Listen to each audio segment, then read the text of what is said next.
ముందు యావత్ తెలంగాణ ప్రజలందరికీ కొలిమి సలాములు తెలియజేస్తూ మేము రేపు విగ్రహ ఆవిష్కరణ బాలసుబ్రహ్మణ్యం గారిది ఉంది అని తెలుసుకొని ఇక్కడికి వచ్చినాం.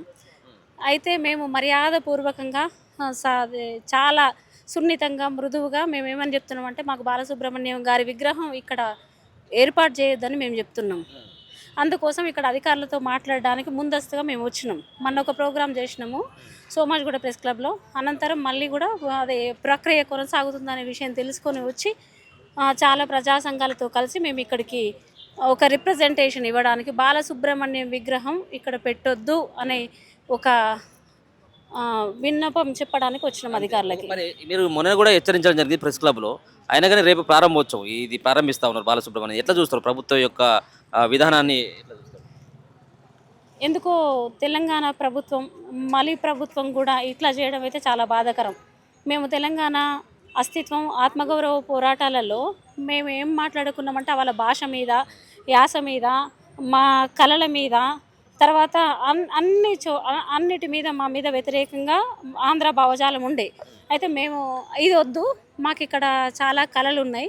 అనేక కళలు అంటే ఏంటి అంటే అదేంది ఇక్కడ చేతి వృత్తులకు సంబంధించిన ఉపకులాలు ఉన్నాయి. ఆ ఉపకులాలకు సంబంధించినటువంటి అదేంది రుంజలు, పనసలు, అద్దంవారు, కాకిపడగల, మందైచిల వీటికి ఇవే మా సాధనాలు కూడా, ఇవే మా పరికరాలు, ఇవి మా సంగీతాలు.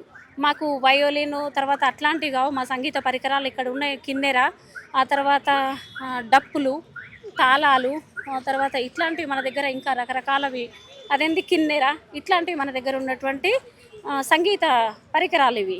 అయితే ఇవి కాకుండా సంప్రదాయ సాహిత్యం పాడిన అతనిది ఇక్కడ మాకు తెలంగాణకు సరిపోదు. ఎందుకంటే అవాళ మీరు ఎగతాళి చేసిర్రు. మేము ఇప్పుడు ఏమంటున్నామంటే ఆధిపత్య భావజాలం మాకు వద్దంటున్నాం. ఇక్కడ తెలంగాణలో ఆధిపత్య ఏది ఉమ్మడి ఆంధ్రప్రదేశ్లో ఉన్నప్పుడు ఏదైతే భావజాలం కోసం ఏదైతే మీ ఆంధ్ర పెత్తనం ఉందో ఆ పెత్తనాన్ని ఖండిస్తూ మేము ఇవాళ తిప్పి పంపుతాం.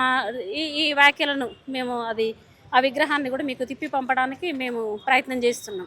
అంటే గతంలో రోషయ్య విగ్రహం కావచ్చు, మొన్న కూడా మళ్ళీ రేవంత్ రెడ్డి మళ్ళీ ఎన్టీఆర్ విగ్రహం పెడతామని చెప్పేసి జూబ్లీహిల్స్ ఎన్నికల టైంలో కూడా ఆయన మాట్లాడినటువంటి ఎందుకు ఆంధ్ర విగ్రహాలను మళ్ళీ తెలంగాణ ప్రతిష్ఠ చేయాల్సినటువంటి అవసరం ఎందుకు వస్తూ ఉంది?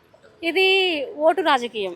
మన జూబ్లీహిల్స్ ఎన్నికల కోసం వాళ్ళ ఓట్ల కోసం ఎన్టీఆర్ విగ్రహం పెడతా అని చెప్పిండు. పెడతా అని చెప్పడమే కాకుండా అది అమలు చేయడంలో మాత్రం రేవంత్ రెడ్డి కీలక పాత్ర వహిస్తున్నాడు.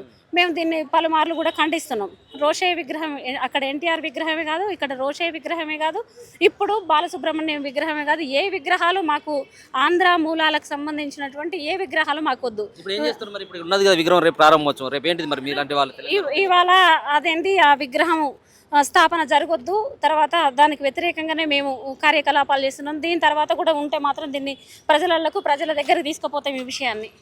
ఒకసారి చూసుకోవచ్చు ఇక్కడ సామరస్యంగా ఇక్కడ ఉన్నటువంటి అధికారులు రవీంద్ర భారతిలో ఉన్నటువంటి సాంస్కృతిక శాఖకు సంబంధించినటువంటి అధికారులకు అందరికీ కూడా వాళ్ళకి ఒక విన్నపం చేపించబోతా ఉన్నారు. మొన్న కూడా మేము హెచ్చరించినప్పుడు కూడా ఎక్కడ కూడా తగ్గకుండా ఈరోజు వాళ్ళందరూ కూడా రేపు ప్రారంభోత్సవంగా ఉన్నటువంటి ఈ యొక్క బాలసుబ్రహ్మణ్యం యొక్క విగ్రహాన్ని ఆవిష్కరించడం కోసం రాష్ట్ర ముఖ్యమంత్రి రేవంత్ రెడ్డి గారు వస్తారు. దీన్ని ఇప్పటికైనా కానీ ఈ పర్యటనను రద్దు చేసుకోవాలని చెప్పేసి కూడా వీళ్ళ తెలంగాణ ఉద్యమకారులు కూడా వాళ్ళు ఒకటి డిమాండ్ అయితే చేస్తూ ఉన్నారు.